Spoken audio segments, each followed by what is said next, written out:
국회에서 발의된 포괄적 차별금지 법안이 15일 입법 예고됐습니다. 교계 반발이 거센데요. 앞으로 어떤 과정을 거칠지 관련 내용을 한국기독교문화연구소 박성재 변호사 모시고 알아보도록 하겠습니다. 변호사님 안녕하십니까? 예, 안녕하십니까? 예. 자, 앞서 말씀을 드린 대로 15일 입법 예고가 됐는데 일단 이 입법 예고라는 절차가 어떤 의미를 담고 있는 건지부터 설명을 해주시면 좋을 것 같습니다. 예, 그 입법 예고라는 게 정확한 정의는 네. 그 위원회라는 곳이 있습니다. 국회 안에는 각 상임위원회들이 있는데요. 예. 그 위원회에 해부된 법률안을 심사하기 전에 그 위원장이 그 법률안의 입법 취지라든지 주요 내용들을 국회 공보나 홈페이지를 통해서 이제 국민들한테 알리는 것입니다. 예. 그래서 그 알림을 통해서 국민들에게 정보를 전달하고 또 국민들의 의사를 한번 물어볼 수 있는 그런 기회라고 생각하시면 됩니다. 예, 그러면 이제 앞으로 이 상임위를 거쳐서 이게 어떻게 이제 진행이 되는 거죠? 네네. 일단은 소관위원회에 회부가 된 상태이기 때문에 소관위원회에서 입법 예고 절차가 7월 15일 어제 날짜로 끝났습니다. 네. 그리고 나면 그 위원회에서 심사를 하게 되는데요. 이 심사에서 필요시에는 공청회를 하게끔 되어 있습니다. 지금은 제정안이기 때문에 공청회가 열릴 것으로 보여지고요. 그 공청회가 끝난 이후에 법사위, 법제사법위원회를 통해서 이제 체계자구 심사라는 걸 하게 되고요. 그걸 통해서 심사 보고서가 나오면 그리고 상임위원회에서 결의를 하게 됩니다. 그리고 결의를 하게 되면 국회 본회의에 상정이 돼서 과반수의 찬성을 얻게 되면 통과가 되고요. 만약에 통과가 되면 정부에 이송이 되고 마지막으로 대통령이 공포를 하게 됩니다. 아, 그렇군요. 많은 분들이 뭐 이미 아시겠지만 기독교계에서 차별금지법이 이 포괄적 차별금지법으로 만들어지는 걸 반대하고 있는 거 아닙니까? 그 반대 이유를 좀 설명을 해주신다면요. 예, 뭐 가장 결정적인 반대 이유는 아무래도 이제 정의당 차별금지 법안에 들어있는 성별이라는 단어 그리고 성적 지향, 성별 정체성 이 세 단어가 기독교계에서는 가장 큰 관심사라고 볼 수 있는데요. 이 성별의 정의를 보면 여성, 남성 이외에 그 외에 분류할 수 없는 성까지 포함하고 있습니다. 즉 제3의 성인 젠더를 인정하는 것인데요. 요거는 이러한 정의는 지금 양성만을 허용하고 있는 대한민국 헌법과 그리고 지금까지 대법원의 모든 판결들을 다 뒤집는 것입니다. 그러다 보니까 이 단어 자체만으로 놓고 봐도 헌법에 반한다고 보시면 될 것 같고요. 그리고 동성애를 인정하는 성적 지향이라든지 자신의 생각에 따라서 성을 결정할 수 있다는 성별 정체성이라든지 이런 것들을 통해서 성별 체계를 파괴를 하게 되고요. 그리고 더 나아가서는 가족 구조까지 바뀌게 되고 또 성경적 입장에서는 창조 질서에 도전하는 그러한 문제점들이 많이 발생하게 됩니다. 그리고 하나 더 말씀드린다면 이 법이 통과되게 되면 생물학적 남성이 여성이라고 생각하게 되면 여성용을 사용할 수 있기 때문에 뭐 여성용 화장실 문제라든지 뭐 목욕탕 심지어는 운동 경기에 이런 생물학적 남성이 출전할 수밖에 없는 그러한 사항을 맞이하게 될 것입니다. 네, 이렇게 뭐 반대 이유를 또 잘 설명을 해주셨는데 사실 그동안 이 차별금지법의 논란에 대해서는 뭐 이미 많은 분들이 좀 들어보셨고 그렇기 때문에 뭐 어느 정도의 좀 피로감이라고 할까요? 좀 이런 것도 좀 갖고 있는 것도 사실인 것 같습니다. 그런데도 우리가 조금 더 이제 좀 구체적으로 들어봐야 할 사안들이 상당히 많다고 하더라고요. 예, 맞습니다. 지금까지 7번의 재정 시도가 있었고요. 그 시도는 모두 다 철회가 되거나 임기 만료로 폐기가 돼서 다 정리는 됐습니다. 지금 문제가 되는 가장 큰 문제는 정의당에서는 이 차별금지법이 소극적인 입법이라고 주장합니다. 처벌을 위한 법이 아니라고 주장하는데요.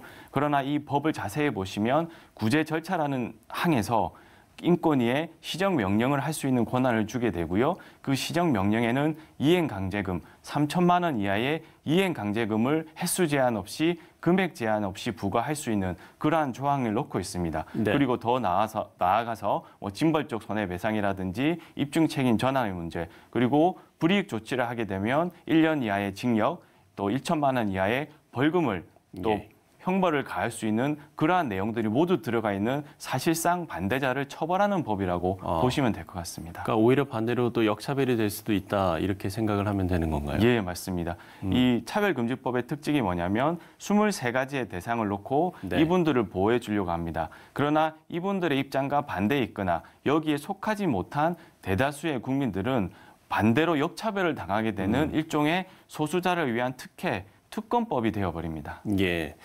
기존에는 이 차별금지법이 없었습니까? 그러면?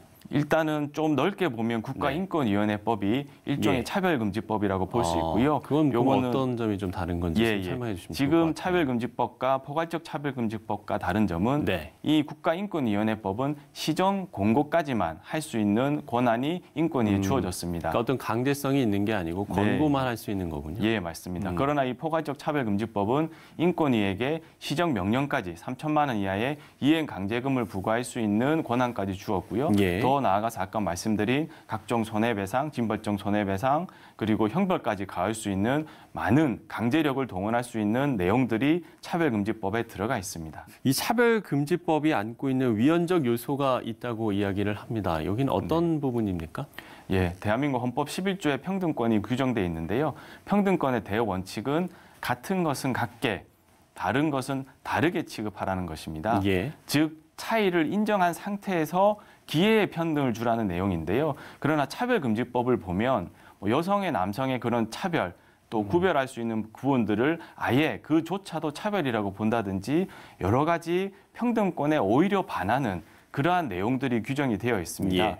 그러다 보니까 가장 핵심적으로는 그러한 내용에 반대하는 의견들조차도 일종의 차별 행위로 간주해서 정말 반대하는 사람들의 양심이라든지 신앙, 학문, 표현의 자유를 침해하게 되는 실질적으로 기본권을 침해하는 규정들이 이 속에 들어가 있습니다. 예. 그리고 더 나아가서는 근로계약을 무효화시킨다든지 근로계약의 내용을 수정한 걸로 보겠다든지 여러 가지 사적 자치의 원칙, 즉 계약 자유의 원칙을 그냥 이 법을 통해서 변경할 수 있는 그러한 내용까지 여기 들어가 있기 때문에 굉장히 기본권을 침해하는 부분들이 많이 있고요. 앞서 말씀드린 것처럼 남녀라는 구분을 파괴하기 때문에 대한민국 헌법에서 인정하고 있는 양성이라는 제도 자체도 예. 그리고 가족이라는 제도 자체도 새롭게 재정립을 해야 됩니다. 이런 위헌적인 요소들이 이 차별금지법에 많이 들어가 있습니다. 그렇군요.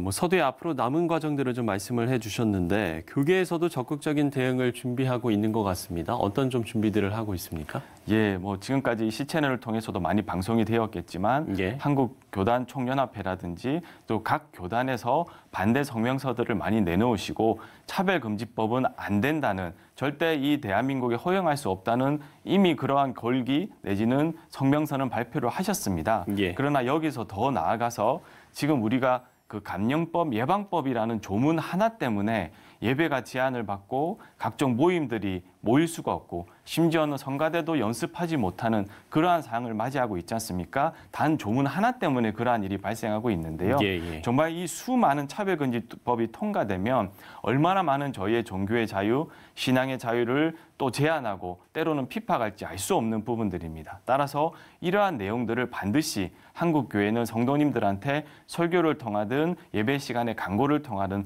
알려드려야 될 것 같고요. 예. 그리고 그냥 가만히 계시면 안 되고 반드시 각 지역구에 계신 국회의원들에게 방문하시거나 특히나 목사님들께서 함께 연합하여 지역구에 계신 국회의원을 실제로 여의도에 계신 분들 방문하시든지 하셔서 반대 의사를 명확하게 밝혀주셔서 대다수의 국민들이 그리고 한국 기독교가 차별금지법을 반대한다는 이 의사를 명확하게 표현할 필요가 있고요. 더불어서 우리 성도님들은 기도도 해주셔야 되겠지만 예. 실질적으로 반대하는 목소리 하다못해 우리 국회의원들한테 편지를 쓴다든지 문자를 보낸다든지 이런 여러 가지 방식을 통해서 정말 한국교회 전체가 이것을 반대하고 있다는 우리의 분명한 목소리를 예. 보여주셔야 할 것 같습니다. 네, 분명한 목소리가 필요하다라고 이야기를 해주셨습니다.